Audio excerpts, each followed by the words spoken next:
मैं एकटक उस तस्वीर को देख रहा था कि सब धुंधला हो गया और अचानक एक तूफान आया और उसने सब कुछ तहस नहस कर दिया, मेरे सपने भी। उन्होंने मुझसे कहा कि अगर तुमने एक भी कदम आगे बढ़ाया तो तुम्हारा भी यही हाल होगा। वो कौन थे मैं नहीं जानता, लेकिन हाँ, मैं मुर्दों से बात कर रहा था। आज जिस व्यक्ति की हम बात करने जा रहे हैं, उसने अपनी सफलता का सारा श्रेय प्रेतात्माओं को दिया है।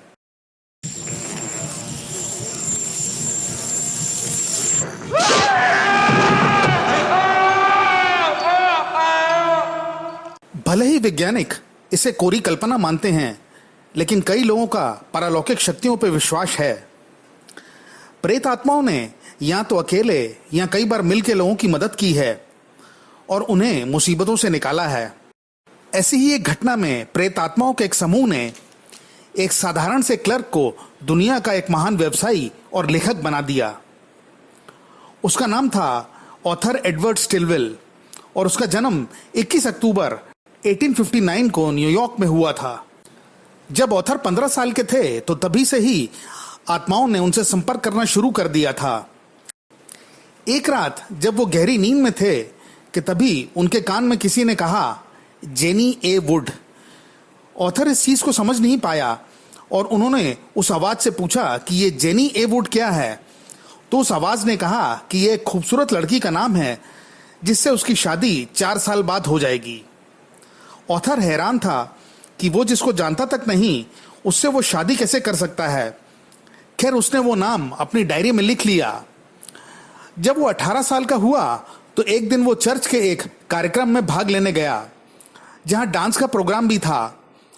वहां उसे एक लड़की ने डांस के लिए कहा और डांस के बाद ऑथर ने जब उसका नाम पूछा तो उसने कहा, जेनी ए वुड।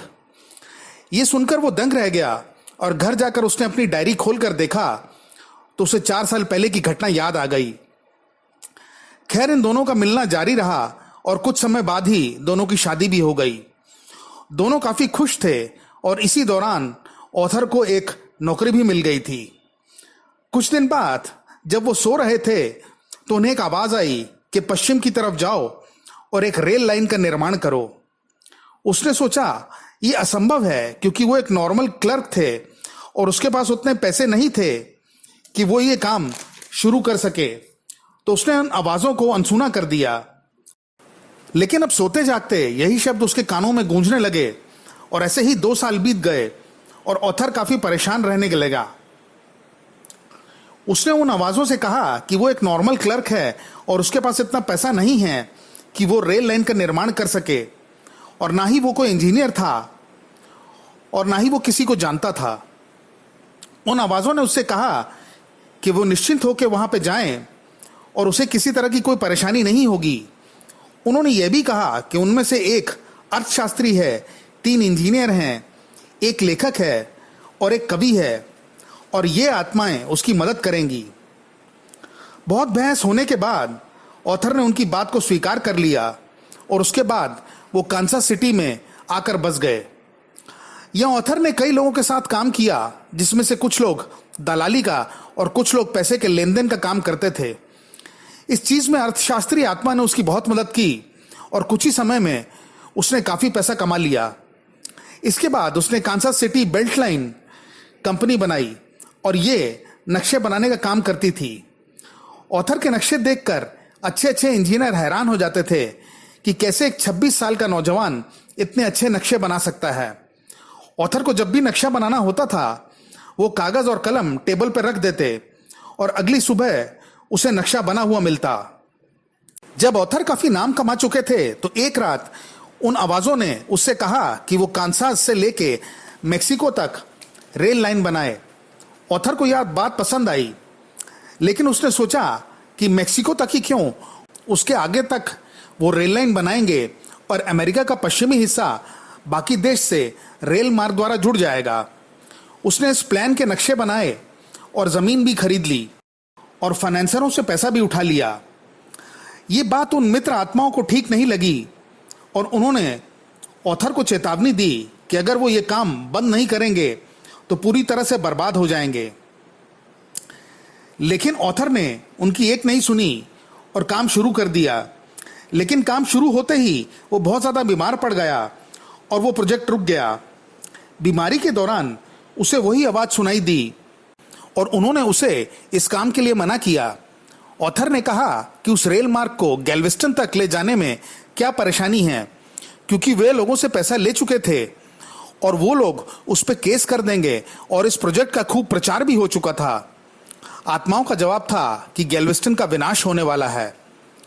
ऑथर अपने बिस्तर के सामने एक तस्वीर को लेटे हुए देख रहे थे कि तभी वो धुंधली हो गई और उसमें गैल्वेस्टन का नक्शा उभर आया और उसके बाद एक भीषण समुद्री तूफान आया और उसने शहर को तहस नहस कर दिया। इसके बाद उन आवाज़ों ने उससे कहा कि वो एक नया शहर बसाए और उसका नाम पोर्ट ऑथर रखे और जीत निश्चित है। ऑथर ने अगले दिन ही अपनी मूल परियोजना में तब्दीली की। उनके फाइनेंसरों ने उन्हें कोर्ट में घसीटा, लेकिन जीत ऑथर की हुई। उसके बाद उन्होंने नए शहर पोर्ट ऑथर की शुरुआत की और कुछ समय बाद एक भीषण तूफान आया और गैल्वेस्टन शहर तबाह हो गया। इस तरह आत्माओं की भविष्यवाणी सच हुई। इसके बाद लेखक और कवि आत्माओं ने ऑथर को दुनिया के अग्रणी लेखकों की पंक्ति में लाकर खड़ा कर दिया। 26 सितंबर 1928 को 68 वर्ष की उम्र में जब ऑथर का देहांत हुआ तो उनके पीछे एक विशाल साम्राज्य था। 5 रेल मार्ग, पोर्ट ऑथर नामक एक प्रसिद्ध बंदरगाह और 3 उच्च कोटि की साहित्यिक कृतियां मौजूद थीं। ऑथर ने अपनी सफलता का श्रेय उन आत्माओं को दिया जिन्होंने उसे ये सारे काम करने पे मजबूर किया।